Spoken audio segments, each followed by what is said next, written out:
कि मोदी साहब ने 2014 में कहा था कि 2 करोड़ के हिसाब से रोजगार देंगे। मैं तो ये हिसाब लगाने बैठता हूं कि 10 साल हो गए, अगर 2 करोड़ भी दिया होगा तो 10 दूनी 20 करोड़ लोगों की तो बेरोजगारी हमने दूर कर ली, और वो सब आराम से बैठ के सरकारी नौकरी में अपनी जिंदगी बढ़िया चला रहे। नमस्कार, कैसे हैं? उम्मीद करता हूं कुछ ठीक होंगे और कुछ खराब होंगे।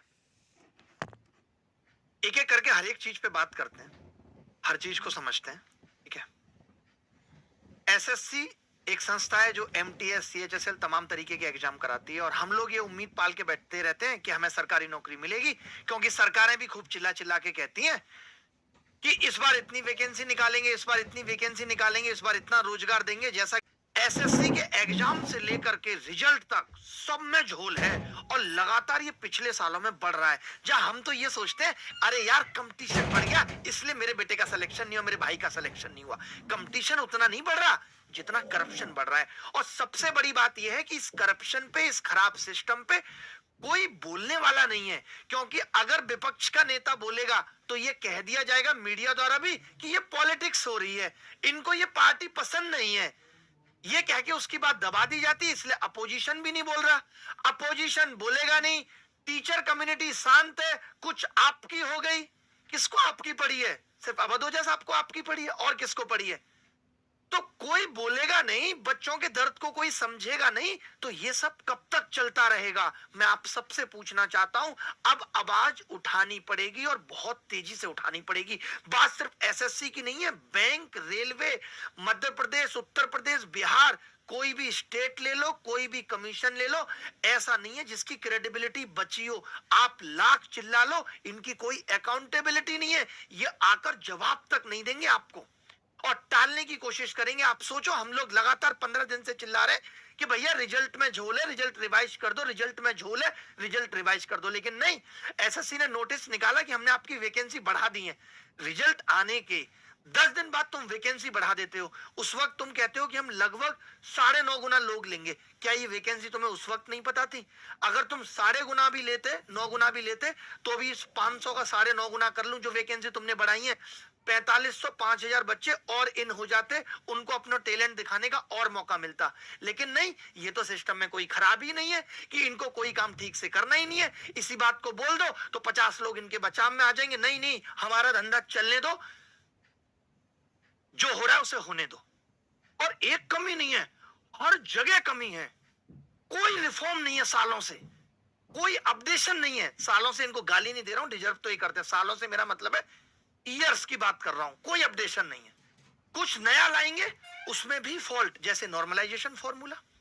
आज ग्रुप डी और एमटीएस में तो नौकरी लेना आईएएस से मुश्किल हो गया है, क्योंकि उनमें करप्शन के लिए कोई बोलता भी नहीं है। आपने देखा एमटीएस के एग्जाम में नकल हुई, एक आध दो लोगों ने आके बोला, किसी ने शिकायत भी की, कहीं पुलिस पे भी कंप्लेन किया, अरे छोटी नौकरी है। यानी उनमें तो लगभग लगभग 100% नौकरियां ही बिक रही हैं और फ्रॉड तरीके से ली जा रही हैं। और उन बच्चों को, जो बच्चे एमटीएस में फॉर्म भी भर के सिलेक्शन नहीं ले पाते, घर वाले अलग से कहते हैं तुझसे एमटीएस नहीं हो रहा, तुझसे ग्रुप डी नहीं हो रहा, तू क्या खाक करेगा?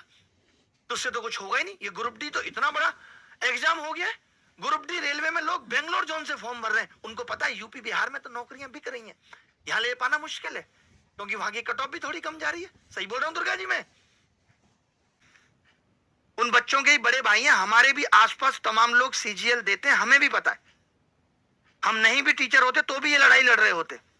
तो कोर्ट केस से ये डर रहता ही है कि लंबा ना चले। बट अगर हम लोगों की मेरिट बहुत अच्छी है, जो कि आपको भी पता है अच्छी है, अगर कोई भी बेस्ट एडवोकेट रिप्रेजेंट करेगा तो जीत पक्की है, वो भी कम से कम समय में। स्कैम को लेके जो चर्चा है अभी तक काफी ज्यादा हो चुकी है, कोर्ट केस तक बात पहुंच चुकी है। अभिनव सर ने इस पर बहुत लंबी चर्चा की है और अभिनव सर का पूरा दावा है कि एसएससी जीडी के अंदर, तो बात छोड़ी दो, एसएससी सीजीएल के अंदर जो प्रूफ है, सॉलिड प्रूफ के साथ में कोर्ट केस हुआ भाई।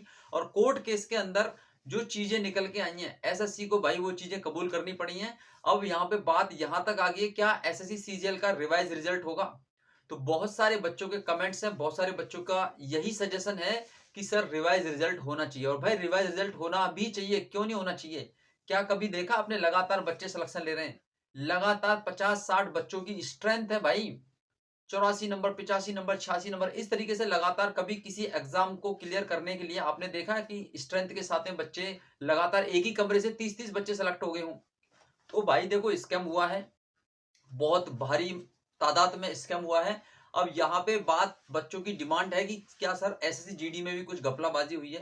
तो देखो एसएससी जीडी के लिए क्लू अभी आने बाकी हैं। एसएससी जीडी का भी कोई क्लू ऐसा नहीं आ रहा है जिससे कि ये चीज़ कहना थोड़ा आसान हो जाए। तो एसएससी जीडी के अंदर जो स्कैम है उस पे अभी कोई चर्चा ऐसी नहीं है, लेकिन एसएससी सीजीएल का पूरी तरीके से पर्दाफाश हुआ है और कोर्ट के अंदर अभिनय सर ने, जो अभिनय शर्मा मैथ वाले सर हैं, उन्होंने पूरी तरीके से एसएससी को भाई नंगा किया है। एसएससी को यहाँ पे ये चीजें कबूल करनी पड़ी है कि स्कैम हुआ है और अब एसएससी इस पे बहुत तेजी से सुधार करने वाली है, वरना अगर इसी तरीके से चलता रहा तो एसएससी को भाई एग्जाम से अपना हाथ धोना पड़ेगा, क्योंकि टीसीएस से इन्होंने टेंडर लिया तो इसका मतलब ये नहीं था कि ये मनमानी करेंगे। टीसीएस का एग्जाम तब तक हो रहा था, तब तक सारी चीजें बढ़िया चल रही थी और टीसीएस अपना एग्जाम अच्छे से कंडक्ट करा रही थी, लेकिन इन्होंने क्या किया, धांधलेबाजी को और ज्यादा बढ़ावा देने के लिए इन्होंने एग्जाम खुद कंडक्ट कराया और एसएससी सीजीएल के अंदर इतने सारे बच्चों के सपनों को चूर चूर कर दिया कि आज बच्चे पॉइंटों में बाहर हो रहे हैं। भाई पॉइंटों में बाहर हो रहे हैं, बताइए 0.02 क्या मतलब है इसका? कम से कम ये तो देखो, आप अगर कट ऑफ लगा भी रहे हो तो एज का क्राइटेरिया तो देखो भाई, एज का फिल्टर लगाने भूल के बताओ। जिस एज के लिए एलिजिबल ही नहीं है कैंडिडेट, उस एज के लिए आपको इतना तो देखना चाहिए कि जिस पोस्ट के लिए एलिजिबल नहीं है आप फिर भी उसमें क्वालिफाई कर रहे हो। तो बच्चा यहाँ पे खुद दावा ठोक रहा है, जो पलाश नाम से कैंडिडेट है उसने खुद दावा ठोका है कि मेरा जब उसमें एलिजिबल नहीं है तो भाई ऐसे कैसे मेरा इसमें सिलेक्शन हो सकता है। तो भाई धांधलीबाजी का पर्दाफाश बहुत तेजी से हो रहा है, आप बिल्कुल चिंता ना करो। कोर्ट केस तक बातें चल रही हैं, कोर्ट के अंदर भी पूरी तरीके से एसएससी को घसीटा जा रहा है। आपको चिंता करने की जरूरत नहीं है, बहुत जल्द आपके साथ न्याय होगा। अन्याय के खिलाफ सारी चीजें खड़ी हुई हैं, बिल्कुल अन्याय आपके साथ नहीं होगा। सारे टीचर्स एकजुट हो रहे हैं, बिल्कुल परेशान नहीं होना है, ठीक है। चलिए मिलते हैं नेक्स्ट सेशन में। Thank you, all the best, जय हिंद।